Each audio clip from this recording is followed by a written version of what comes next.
Bismillahirrahmanirrahim. Assalamualaikum warahmatullahi wabarakatuh. Alhamdulillahirabbil alamin wa bihi nasta'inu ala umuri dunya waddin.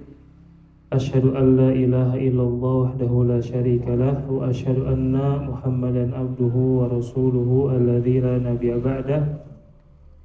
Allahumma salli wa sallim ala sayyidina Muhammadin wa ala alihi wa sahbihi ajma'in. Bapak Ibu rahimakumullah, alhamdulillah di malam hari ini biiznillah ta'ala, dan kita memohon taufik kepada Allah Subhanahu wa taala, di malam hari ini kita bisa melanjutkan kembali majelis fikih kita pada pembahasan kitab Mabadi'ul Fiqhiyah karya Syekh Umar Abdul Jabbar rahimahullahu ta'ala rahmatan wasi'ah. Di pertemuan sebelumnya kita sudah menghatamkan bab sholat ya. Alhamdulillah, kita bersyukur kepada Allah Subhanahu wa ta'ala. Mudah-mudahan Allah Subhanahu wa ta'ala memberikan kita ilmu yang bermanfaat dan dijauhkan daripada ilmu yang tidak bermanfaat. Memasuki bab zakat ini, Bapak Ibu rahimakumullah, kita perlu fokus ya. Kebanyakan orang belajar sampai di kitab taharah atau di kitab sholat, kemudian belajar bab zakat sedikit, puasa sedikit, apalagi ke muamalah, apalagi ke waris dan seterusnya. Ini makin sedikit ya.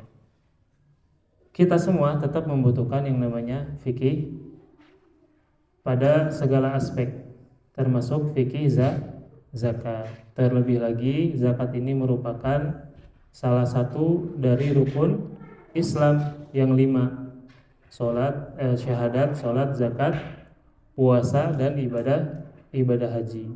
Oleh karena itu bab zakat ini penting untuk kita semua pelajari, dan mudah-mudahan ya setelah kita belajar tentang zakat ini semakin membuka khazanah keilmuan kita, khususnya untuk ngingetin orang-orang kaya, karena zakat ini berkaitan dengan mal, dengan harta ya. Banyak gak yang saat ini orang-orang kaya tidak peduli dengan zakat? Banyak ya, malah pedulinya dengan pajak ya, padahal yang wajib adalah zakat ya. Kalau seandainya umat muslim kompak dalam menunaikan zakat, maka niscaya orang-orang miskin itu nggak ada ya. Karena terbagi hartanya gitu. Nah, sebelum masuk ke bab zakat, insya Allah saya ada kuis dulu, TTS, teka-teki silang, untuk memurojaah materi bab sholat, dan insya Allah ada sedikit hadiah ya. Jadi silakan yang bisa jawab langsung saja disampaikan jawabannya. Siap Bapak Ibu? Materi sholat ya. Masih ada catatannya? Udah sebulan kita libur, 2 bulan libur wae cenah ieu mah. Qadarullah karena keterbatasan ilmu ya. Siap ya? Nah, kita materi bab sholat. Yang bisa jawab silakan langsung jawab. Yang pertama, ya ini kuis. 4 menjadi 2. Nah, kira-kira apa tuh dalam pembahasan bab sholat? Qasar, Masya Allah. Enggak, iya hadiahna. Punten sakedik da donaturna teh acan ieu. Pak Haji tuh aya donaturna.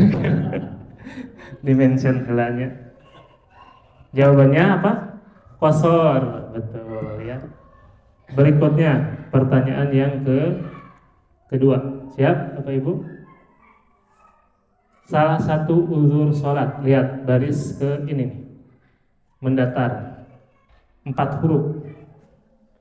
Salah satu uzur sholat, silakan Tenita. Apa teh? Bukan. Yang semisal dengan gila apa coba? Sebelum ke gila apa dulu?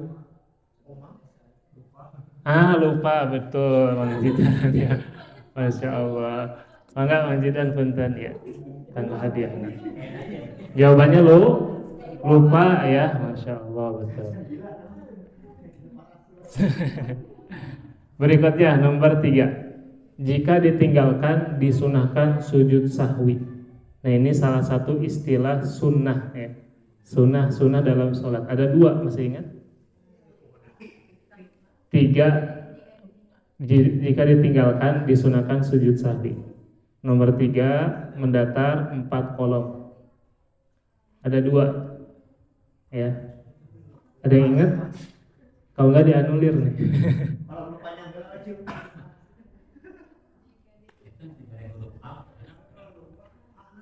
Apa coba?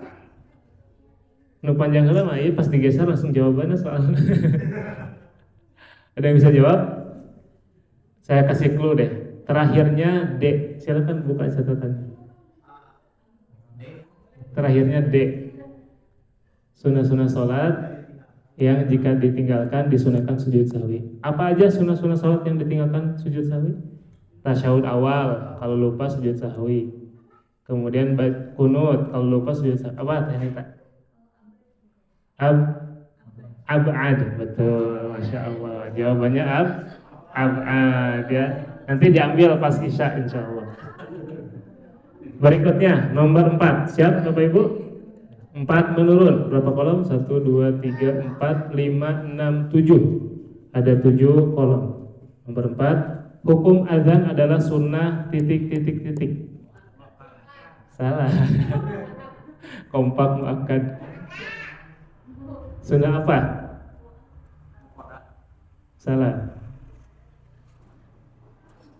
Ada yang tahu? Clue? Awalnya kaf, huruf kaf. Kifayah, betul. Oke. Jawabannya kifayah, ya. Sunnah kifayah. Jadi kalau ditinggalkan oleh semuanya dalam satu kampung, maka satu kampung nggak dapat kesunahan azan. Ya. Yang terakhir, 5 mendatar, 1, 2, 3, 4, 5 kolom. Nah sekarang jika ditinggalkan tidak disunahkan sujud sahwi. Sunnah apa namanya istilahnya? Tadi al-ab'ad, betul. Satu lagi apa? Dari huruf H. Silakan dibuka catatannya. Enggak nyatet ya. Ada yang tahu? Belakangnya T. Bukan hajat. Sunnah hajat. Sunnah hajat mah walimah nyediain kambing guling, sunnah hajat. Nah, apa buntin? Hayat, betul ya, barakallahu fiik. Cukup ya Bapak Ibu. Kita masuk ke bab zakat. Jadi zakat itu Bapak Ibu rahimakumullah, zakat adalah salah satu dari rukun Islam. Kata Nabi SAW, bunyal Islamu ala khoms. Islam dibangun atas 5 perkara. Syahadatu an la ilaha illallah. Yang pertama syahadat bahwasanya tidak ada Tuhan selain Allah, wa anna Muhammadar Rasulullah. Nah, ini kalau ditanya kalimat syahadat tuh kayak gimana? Asyhadu an la ilaha illallah wa asyhadu anna Muhammadar Rasulullah. Wa iqamis shalah, yang kedua menunaikan salat. Wa itaiz zakah, yang ketiga menunaikan zakat. Wa hajjil bait wa shaumi ramadan, haji ke Baitullah kemudian saum Ramadan. Dalam lafaz lain puasa dulu baru kemudian haji urutannya gitu. Nah, zakat ini Bapak Ibu diperintahkan di tahun kedua ya setelah perang Badar. Nah, zakat ini sama dengan puasa juga sama. Puasa juga diperintahkan pada tahun kedua. Nah, pertanyaannya apa itu zakat? Zakat itu Bapak Ibu rahimakumullah secara bahasa artinya an-nama. An-nama itu tumbuh. Maksudnya orang-orang yang berzakat itu hartanya secara secara makna dia tumbuh, bertambah, berkahnya nambah. Bahkan secara zahir hartanya pun bisa nambah. Ini secara bahasa. Atau wat-tathhir. At-tathhir artinya membersihkan. Jadi tujuan zakat diantaranya untuk membersihkan harta. Di surat Asy-Syams disebutkan qad aflaha man zakkaha, sungguh beruntung orang-orang yang mensucikan jiwanya. Zakkaha artinya an tutahhiruha, membersihkan jiwanya. Jadi zakat ini Bapak Ibu ya selain menambah keberkahan, menambah harta, juga dapat mensucikan jiwa kita. Dari hal apa? Dari akhlaqu as-sayyi'ah, dari akhlak-akhlak yang buruk, dari perilaku-perilaku yang keji, yang jelek ya. Ini zakat.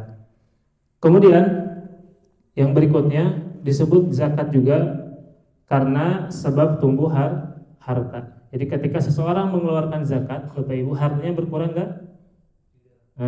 Mungkin secara zahirnya seperti berkurang, tapi sejatinya dia tidak berkurang. Kata Nabi SAW, mana qasat malu as-sadaqah, harta itu tidak terkurangi dengan sedekah, malah dia bisa bertambah ya.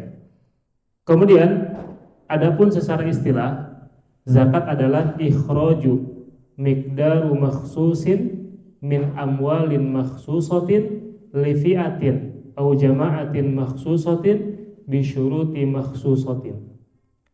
Zakat yaitu mengeluarkan harta ya dengan kadar tertentu dari harta yang khusus, diberikan kepada kelompok yang khusus dengan syarat-syarat yang juga khusus ya. Yang pertama, ikhraju miqdaru makhsusin. Zakat itu adalah mengeluarkan dengan kadar tertentu. Ketika orang kaya mengeluarkan zakat, apakah dikeluarkan semuanya? Tidak ya. Berapa dikeluarkannya? Misalkan ada uang 100 juta, dikeluarkannya itu rub'al usyr. Rub'al usyr itu berapa? Pertama, harta dibagi 1/10 dulu ya. Berarti ada 10 juta, 10 juta, 10 juta. Ini namanya usyr. 10, 10, 10, 10, 10, 10. Kemudian rub'al usyr yaitu 1/4 ya, 4/10. Berarti berapa persen? 2,5%. Allah cuma memerintahkan kita mengeluarkan harta 2,5% ya. Banyak atau sedikit? Sedikit ya dibandingkan harta yang dia miliki. Berarti kalau 100 juta berapa yang dikeluarkan Bapak Ibu? 2,5 juta ya. Nah, ini kalau orang yang punya gaji UMR tuh seperti infak 2.500 gitu ya. Nah, makanya urusan sedekah juga sama, bukan tentang nominalnya, tapi tentang diukur juga berapa penghasilannya gitu. Kalau orang yang penghasilan 100 juta tapi sedekahnya 10.000 dibandingkan dengan orang yang berpenghasilan sebulan 300.000, infaknya 5.000, gedean di mana Pak Bu? Nilai di sisi Allah yang 5.000 karena pengorbanannya lebih besar gitu. Nah, zakat ini diantaranya dia untuk membersihkan diri dari sifat akhlak yang buruk. Apa contoh berkaitan dengan harta dari sifat yang buruk? Bakhil ya, bakhil, korupsi, pelit gitu ya. Nah, zakat diantaranya untuk membersihkan hal itu semua. Jadi yang dikeluarkan miqdar makhsus, kadar tertentu, bukan semuanya. Allah tidak meminta semuanya untuk dikeluarkan zakatnya. Kemudian min amwalin makhsusatin, dari harta yang khusus, bukan semua harta ya, dari harta yang khusus, harta tertentu. Harta itu apa? Harta itu adalah kullu syai'in tahirin muntafa'un bih, segala sesuatu yang tohir, suci ya. Tohir itu suci, muntafa'un bih. Saya nanya, mikrofon ini suci nggak Pak Bu? Suci enggak? Ada yang ragu? Suci enggak? Suci ya, kalau najis saya enggak pegang. Ya, nanti saya sholatnya enggak sah karena ada najis. Nah, mikrofon ini suci, bermanfaat enggak? Nah, disebut mal, harta. Ini harta. Kemudian meja ini tohir enggak? Tohir. Muntafaun bih, bermanfaat? Bermanfaat. Ini saya bisa taruh laptop di atasnya. Disebut mal? Disebut mal, harta. Kemudian contoh lain, misalkan karpet ini suci tidak? Suci. Muntafaun bih, bermanfaat, disebut harta. Jadi kalau ditanya harta itu apa? Bukan cuma tentang uang, bukan cuma tentang rupiah, bukan cuma tentang real, dolar dan sebagainya. Tapi harta itu adalah kullu syai'in tahirin muntafaun bih, segala sesuatu yang tahir, yang suci, dan dia bermanfaat. Ya. Contoh yang nggak bermanfaat apa Pak Bu? Yang saat ini dijual. Punten ini mah di TikTok, di Tokopedia misalkan gitu ya. Kadang suka ada yang jual punten peses gitu ya, kotoran ya. Nah ini nggak disebut harta dan bahkan dalam fikih haram jualnya karena sesuatu yang najis. Ya. Khomer ya, minuman keras bukan? Minuman keras ya disebut harta bukan? Bukan karena tidak tohir ya. Nah bukan harta dan haram bahkan jual belinya ya. Nah jadi harta itu adalah kullu syai'in thahir muntafa'un bi ya. Ini harta nih semua, mobil, spidol, sapi juga harta sama ya. Nah tapi yang dikeluarkan zakatnya enggak semuanya, bukan semua harta, bukan semua yang thahir yang muntafa'un bi, bukan. Tapi ada harta yang khusus, jumlahnya ada 6. Nanti kita akan jelaskan. Kemudian yang berikutnya, lifi'atin au jama'atin makhsusah, untuk kelompok atau jamaah yang khusus. Enggak semuanya Pak Bu. Harta yang zakat itu titipan ya. Kita di pengurus juga kan suka ada ya titipan harta zakat ya. Walaupun suka ada kebimbangan ini teh zakat atau bukan, karena dari nominal juga kadang suka enggak sesuai gitu. Nah, ketika kita mendapatkan harta zakat, misalkan ke pengelolaan, uang zakat itu nggak bisa dipakai sembarangan. Uang zakat nggak bisa digunakan untuk membangun masjid. Uang zakat nggak bisa digunakan untuk membangun sekolah. Uang zakat nggak bisa digunakan untuk membetulkan jalan. Khusus, dan Allah langsung nyebutin nasnya dalam Al-Quran untuk siapa aja. Di surat At-Taubah ayat 60, innamas shadaqatu lil fuqara'i wal masakin wal 'amilina 'alaiha wal mu'allafati qulubuhum wa fir riqab ya, wa fir riqab wal gharimin wa fis sabilillah wa ibnis sabil fariidatan minallah wallahu alimun hakim ya. Nah, jadi zakat itu Bapak Ibu diberikannya untuk yang pertama orang fakir ya. Yang pertama orang fakir. Yang kedua miskin. Apa bedanya fakir dan miskin Pak Bu? Apa bedanya fakir dan miskin? Jadi dalam Al-Quran itu ada kaidah ini, ijtama'a tafarraqu wa ijtafarraqu ijtama'a. Kalau berpisah maka bersatu maknanya. Tapi kalau bersatu maka berpisah maknanya. Di sini Allah menyebutkan kalimat fakir dan miskin ya di ayat yang sama, bersatu. Berarti masing-masing punya makna yang berbeda. Tapi kalau di sebuah ayat, di ayat yang A disebutkan fakir aja, di ayat yang B disebutkan miskin aja, maka maknanya sama. Miskin teh fakir, fakir teh miskin. Nah, kalau disatukan maka maknanya berbeda. Kalau fakir, Bapak Ibu rahimakumullah, mereka adalah orang-orang yang punya harta atau berpenghasilan atau bahkan tidak berpenghasilan, dan hartanya itu tidak memenuhi kebutuhan kurang dari 50% gitu. Misalkan gaji 1 juta, kebutuhannya 2 juta gitu, atau kebutuhannya 1.500.000 ya. Nah, ini disebut fakir ya.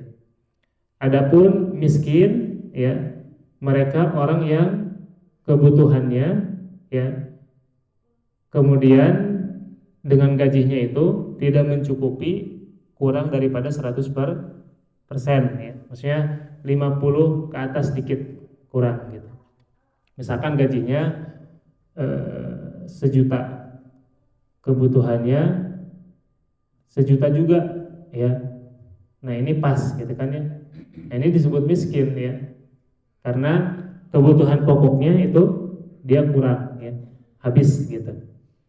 Nah, kalau disebutkan seperti ini, kebanyakan diri kita itu miskin ya. Nah, masuk ke sini. Tapi ala kulli hal alhamdulillah kita bisa berjuang ya dengan kemampuan masing-masing. Nah, jadi fakir dan miskin. Ini termasuk golongan penerima zakat. Kemudian yang ketiga, amil zakat. Ya, orang yang mengurusi zakat yang ditunjuk langsung oleh pemerintah. Yang ketiga, wal mu'allafah qulubuhum. yang dilunakkan hatinya. Jadi mu'alaf itu mereka yang dilunakkan hatinya, seperti orang-orang kafir Quraisy yang waktu itu berbondong-bondong masuk Islam. Kemudian setelahnya ada peperangan, Rasulullah SAW memberikan ghanimah banyak kepada mereka yang baru masuk Islam. Abu Sufyan dikasih 200 onta, kemudian yang lainnya dikasih banyak harta. Tapi yang lama-lama sedikit, gitu, bahkan enggak sama sekali. Nah ini Rasulullah mencontohkan untuk sedang dalam tahap melembutkan hati orang-orang kafir. Yang masuk Islam disebutnya mu'alaf. Kalau mu'alaf udah 10 tahun, udah 20 tahun, dilembutkan lagi apa hatinya. Nah, jadi saya tuh udah muslim ya, sebutnya mu'alaf dari bertahun-tahun gitu. Kemudian yang berikutnya budak ya, wafir riqab, budak. Saat ini mungkin nggak ada ya budak. Kemudian gharimin, orang yang terlilit hutang, ini termasuk penerima zakat ya. Kemudian fi sabilillah. Kemudian ibnu sabil, fi sabilillah orang yang berjihad. Kemudian ibnu sabil, mereka yang melakukan perjalanan atau kita sebut dengan musafir ya. Jadi ini orang-orang penerima zakat yang sebagaimana disebutkan oleh Allah Subhanahu wa taala di surah At-Taubah ayat ke-60. Kemudian bisyurutin makhsusatin, dengan syarat-syarat yang khusus ya. Jadi ada syarat-syaratnya. Orang yang menunaikan zakat ya, mereka harus memenuhi syarat-syarat berikut. Yang pertama Islam. Yang pertama Islam. Berarti orang-orang kafir tidak mengeluarkan zakat ya. Kalaupun dia punya harta 100 juta, punya emas lebih daripada 85 gram, dia tidak wajib ya untuk mengeluarkan zakat. Karena yang wajib buat mereka pertama kali apa? Yaitu berislam dulu gitu. Walaupun nanti di akhirat tetap akan dimintai pertanggungjawaban atas amal perbuatan yang disyariatkan oleh Allah kemudian dia tidak lakukan karena kekafirannya. Kemudian yang kedua merdeka, yaitu bukan budak ya, berarti bukan budak. Karena aslinya budak itu milik tuannya gitu, dan hartanya semua dari tuannya. Kemudian yang ketiga yaitu nisab ya, yang kelima haul. Yang ketiga berkaitan dengan nisab. Apa itu nisab? Nisab itu Bapak Ibu rahimakumullah, jadi singkatnya seperti ilustrasinya di gambar ini. Ini ada ember, di atasnya ada kocoran air gitu ya. Ketika harta Bapak Ibu sampai di sini, ini disebutnya sudah sampai nisab belum? Belum gitu. Kemudian naik lagi ke atas sedikit, sudah sampai nisab? Belum. Baru kalau sudah di atas ya, batas minimal nisab, maka harta tersebut disebutnya sudah sampai nisab. Seseorang zakat sapi, karena sapinya sudah mencapai 25. Sudah sampai nisab belum? Punya sapi, seseorang punya sapi 25 sapi. Ya, dia sudah sampai nisab belum? Belum. Ya, nisab sapi itu 30. Seseorang punya emas di rumah 50 gram. Udah wajib zakat? Belum, karena nisabnya berapa? 85 gram. Seseorang punya perak 200 gram. Udah wajib zakat? Belum, karena nisab zakat untuk perak itu 595 gram. Nanti kita akan rincikan. Jadi nisab ini singkatnya adalah seperti di ilustrasi. Kalau sudah sampai batas minimal sesuai dengan jenis zakat masing-masing, nanti beda-beda nisabnya ya. Nah maka dia sudah dimasuk syarat yang ketiga, yaitu nisab. Seseorang Islam, Muslim ya, kemudian merdeka, kemudian udah punya harta emas 100 gram. Udah wajib zakat saat itu juga? Belum, karena belum memenuhi syarat yang keempat. Apa itu? Yaitu haul. Nah pertanyaannya apa itu haul?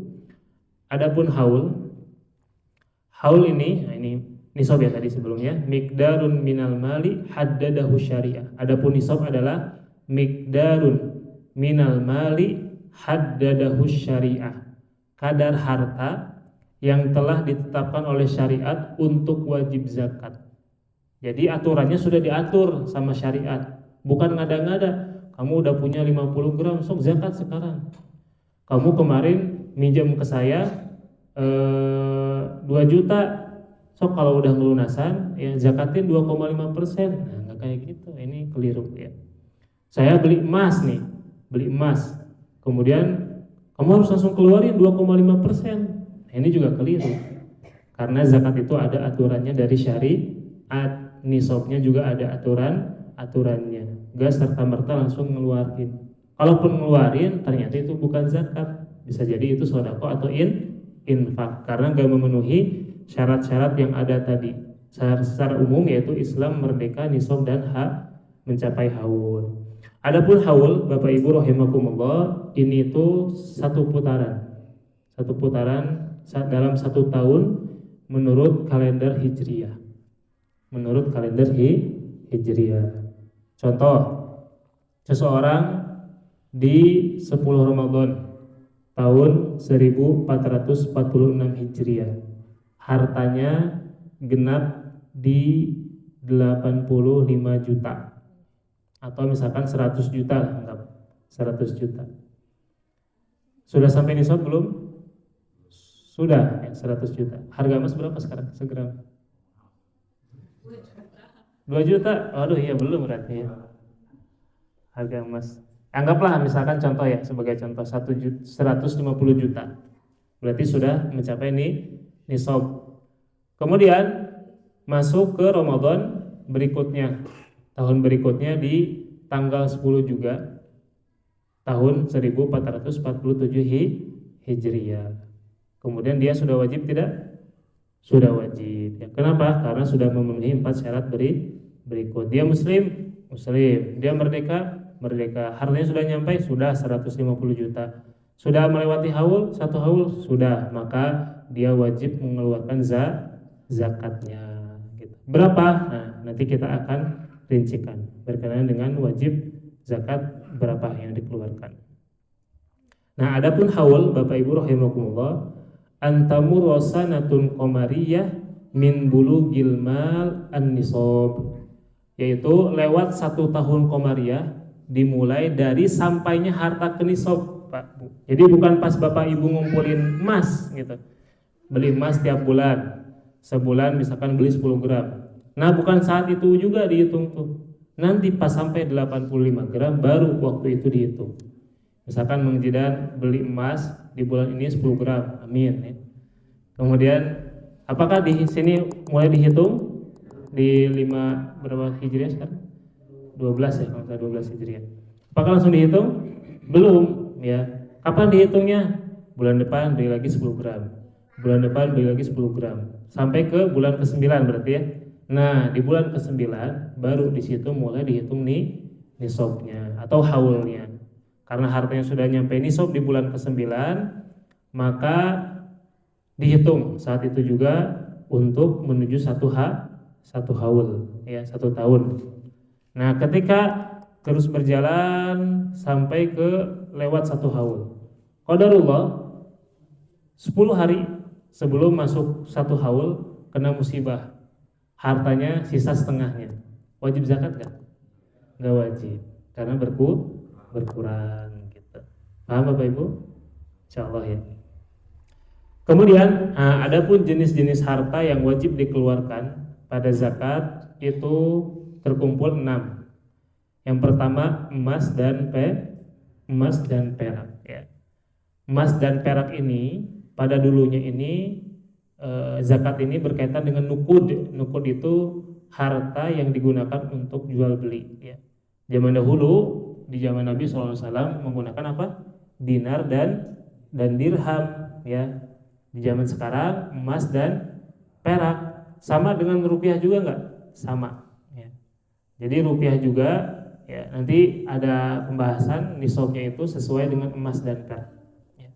Emas lah, sesuai dengan emas. Masuknya ke emas kata para fuqaha. Nah, berarti kalau punya harta ya serupa nisabnya dengan emas sudah sampai, maka dia juga wajib zakat ya. Jadi emas dan perak. Nanti kita akan rincikan tentang syarat khususnya emas perak yang seperti apa gitu. Karena nggak semua emas perak. Emas yang dimaksud adalah emas batangan, emas yang murni. Emas batangan, emas murni. Jadi misalkan kita punya emas segede gini ya. Apakah pasti semuanya emas? Belum tentu ya. Bisa jadi di dalamnya emasnya cuma beberapa gram saja gitu. Contohnya dalam perhiasan ya. Kan nggak semuanya emas tuh.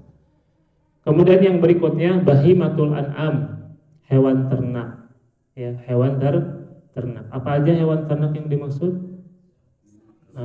Unta, sapi, kambing, atau yang sejenis dengan sapi dan kambing. Apa berarti kalau sapi? Kerbau. Kalau kambing, domba. Ya. Nah itu yang sejenis. Ini untuk hewan ternak. Ya. Nanti kita akan rincikan bagaimana nisab untuk hewan ternak ini. Kemudian yang berikutnya pertanian, ya, az-zar'u was-thimar, yaitu pertanian dan buah-buahan. Ya. Pertanyaannya, apakah semua pertanian wajib zakat? Misalkan di sini ada yang nanam apa aja, Pak? Nanam terong misalkan, ya, Pak Asep. Nah, apakah kalau harta terongnya memenuhi nisab pertanian, kemudian wajib mengeluarkan zakat? Jawabannya tidak. Tidak semua pertanian, ya, melainkan adalah sebuah pertanian yang merupakan makanan pokok di negaranya. Berarti di kita apa? Beras, ya, beras. Di negara lain misalkan gandum, di negara lain misalkan apalagi makanan pokoknya gandum, roti gitu ya. Nah ini mungkin gandum ya, gandum kan bahan bakunya dari gandum roti itu. Nah maka ini yang wajib keluar zakatnya. Tidak semua pertanian. Kemudian buah-buahan. Apakah seseorang punya apel ya, perkebunan apel atau stroberi, kemudian mencapai nisab, ya, kemudian wajib mengeluarkan zakat tidak? Tidak ya. Buah-buahan apa yang disyariatkan untuk menunaikan zakat? Kurma dan anggur, ya, betul. Kurma dan anggur. Jadi harta yang ditunaikan zakat dalam pertanian dan buah-buahan itu adalah harta yang bisa tahan lama, gitu. Kurma bisa tahan lama, bertahun-tahun. Anggur juga bisa tahan lama, bisa jadi kismis, ya. Nah, jadi itu yang disyariatkan. Kalau stroberi gitu ya, digunakan zakat, oh itu cepat busuk. Apalagi pisang gitu ya, kepotong aja udah langsung warnanya berubah. Jadi nggak semua harta dari pertanian dan buah-buahan. Yang disyariatkan tadi makanan pokok untuk buah-buahannya kurma dan anggur, dua itu aja. Dibatas dengan dua itu saja. Kemudian yang berikutnya barang dagangan ya, atau zakat perdagangan. Jadi kalau misalkan tadi punya stroberi banyak gitu ya, dijual belikan ya, nggak masuk ke sini zakatnya, tapi masuk ke perdagangan gitu. Misalkan apalagi peternakan misalkan, dan saya mah ternaknya ayam, nah, berarti masuknya ke perdagangan kalau sampai nisab di perdagangan. Kemudian yang berikutnya pertambangan. Tambang apa yang dimaksud? Berlian atau apa? Mutiara atau apa? Nah, yang dimaksud adalah tambang emas dan perak. Didapatkannya di mana? Di gunung-gunung ya, biasanya di gunung-gunung. Di sungai suka ada di sungai. Tinggal gitu, ya. Dapat ternyata 100 gram, ya, langsung keluar zakat. Kemudian, jadi yang disyariatkan dalam zakat pertambangan adalah emas dan perak. Yang berikutnya ar-rikaz. Rikaz ini adalah harta yang tertimbun sebelum Islam. Jadi sebelum jahili atau pas masa jahiliyah, sebelum Islam. Nah ini disebutnya rikaz. Jadi kalau Bapak Ibu nemuin harta karun, sebetulnya harta karun, kemudian isinya emas dan perak, maka wajib dikeluarkan zakatnya. Gitu. Syekh Umar Abdul Jabbar rahimahullah ta'ala bab zakat. Man tajiba alaihi zakah, ya, orang yang wajib menunaikan zakat. Berarti ini syarat wajib zakat. Tajibu zakatu ala kulli muslimin, wajib zakat bagi setiap muslim. Hurrin, merdeka. Ya, di sini disebutkan ini enggak Pak? Coba saya berikan contoh.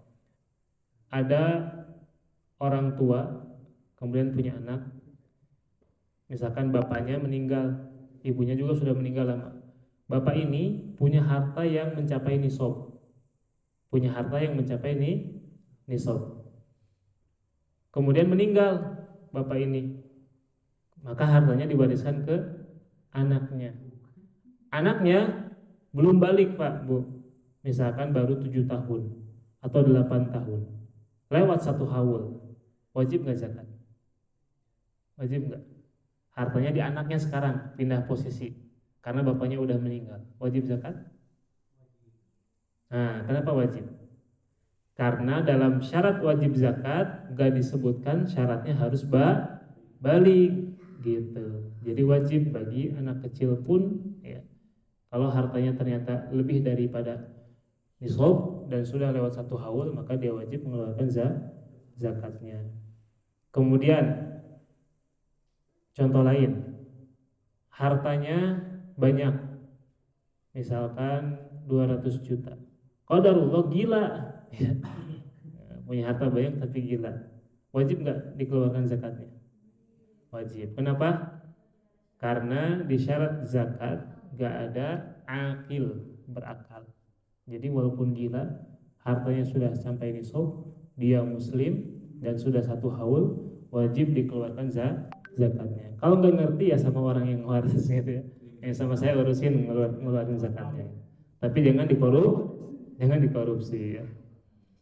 Kemudian hurrin, malik, merdeka, malikin lin nisab ya, mencapai nisab, idza hala alaihil haul, dan lewat 1 haul, liqaulihi ta'ala wa aqimus sholata wa atuz zakah, dan dirikanlah salat juga tunaikan zakat. Allah lebih dari 100 kali menyebutkan ayat dan berdempetan antara aqimus shalah wa atuz zakah ya. Ini menunjukkan punya qarinah penting antara salat dan zakat, gak boleh dipisahin, sebagaimana orang-orang murtadin pada zaman Khalifah Abu Bakar As-Siddiq. Khalifah Abu Bakar memerangi orang-orang yang enggan menunaikan zakat ya. Kata Abu Bakar, gak bisa membedakan antara sholat dan zakat, harus ditunaikan dua-duanya juga gitu. Nah, bahkan kata para fuqaha juga ini berarti ada kaitan yang besar urusan zakat dengan sholat ya. Dan dia punya faedah penting ya. Terakhir ya, faedah zakat itu Bapak Ibu rahimakumullah, diantaranya adalah syukrun ala ni'matil mal minallah ya, bersyukur atas nikmat harta dari Allah Subhanahu wa ta'ala. Gimana cara kita mensyukuri harta kita? Di antaranya dengan zakat, di antaranya dengan sedekah, dengan infak ya. Kan di antara bentuk syukur itu adalah menggunakan titipan Allah untuk melakukan ketaatan kepada Allah ya. Kalau harta kita yang kita miliki semuanya digunakan bahkan untuk maksiat, nah ini bukan dikatakan syukur, tapi kebalikan syukur. Apa namanya? Kufur. Kemudian yang berikutnya, membersihkan diri dari sifat buruk. Tadi zakat itu diantara maknanya at-tathhir, membersihkan. Qad aflaha man zakkaha, dari sifat bakhil, dari sifat pelit ya. Nah ini dihilangkan orang-orang yang menunaikan zakat. Kemudian yang berikutnya, membantu sesama muslim dari kalangan fakir dan miskin ya. Kalau orang-orang menunaikan zakat ya Masya Allah ya, ini menutup daripada kebutuhan kaum muslimin saat ini ya. Dan zakat itu bukan cuma zakat fitrah Pak Bu ya, jangan kira zakat itu cuma zakat fitrah. Kalau zakat fitrah itu zakat badan ya, yang kita tunaikan semuanya di bulan Ramadan. Nah zakat mal nih, banyak orang yang suka ya, kelupaan dalam menunaikan zakat atau bahkan acuh tak acuh.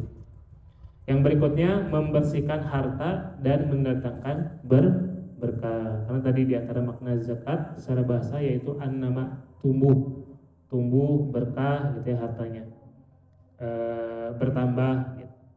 Kemudian yang berikutnya memperkuat cinta dan kasih sayang sesama muslim ya, ini menambah mahabbah sesama kaum muslimin. Ketika ada orang kaya di pasar nenteng belanjaan banyak, orang miskin liatin gitu, ada perasaan dalam hatinya, mungkin bisa jadi hasad atau bisa jadi kepengen seperti itu ya, atau bisa jadi menggerutu dan sebagainya. Tapi ketika orang kaya menunaikan zakatnya, membagi sebagian hartanya ke orang miskin, maka tumbuhlah rasa cinta gitu ya, rasa kasih sayang sesama muslim. Kemudian yang berikutnya, zakat ini merupakan min sya'airillah, merupakan syiar-syiar Allah yang membuat orang-orang kagum. Orang Yahudi, orang Nasrani ketika melihat muslim rapih dalam menunaikan zakat, orang-orang kaya ditarik, ayo tunaikan zakatnya. Orang-orang kaya disuruh menunaikan zakat, luar biasa sosialnya. Orang-orang kafir bakal kagum dengan syariat Islam. Kemudian yang terakhir, zakat itu diantara penyebab berkurangnya perbuatan kejahatan ya. Banyak gak orang fakir, miskin ya, karena punya kebutuhan, kepepet, kemudian setan mengkilapkan matanya, akhirnya dia berbuat maksiat, mencuri gitu. Kemudian dia membegal gitu. Karena dilandasi dengan kebutuhan. Gak mungkin atau ya mungkinnya sekarang mah ya orang kaya juga malingnya koruptor ya. Nah, itu serakah kalau gitu mah, itu mah udah serakah. Contoh lain, perempuan, seorang perempuan misalkan karena lagi butuh uang sampai akhirnya dia menjual dirinya ya. Nah ini makanya zakat itu penting di tengah-tengah kaum muslimin ya. Mungkin kalau dia tahu kalau setiap bulannya dia ada yang memenuhi dari harta zakat tersebut, tidak akan ya untuk mencuri, tidak akan untuk menjual dirinya ya. Nah karena ada syariat zakat ya. Nah ini semua ya, makanya kita harus semangat dalam belajar bab zakat ini biar kita sampaikan ke orang-orang kaya ya. Nah, kalau orang-orang kaya tahu tentang faedah-faedah ini, niscaya mereka juga semangat dalam menunaikan zakat ya. Nanti insya Allah di pekan depan kita akan rincikan berkenaan dengan nisab, haul, kemudian berapa persentasi untuk mengeluarkan zakatnya. Mungkin dicukupkan. Ada pertanyaan satu atau dua?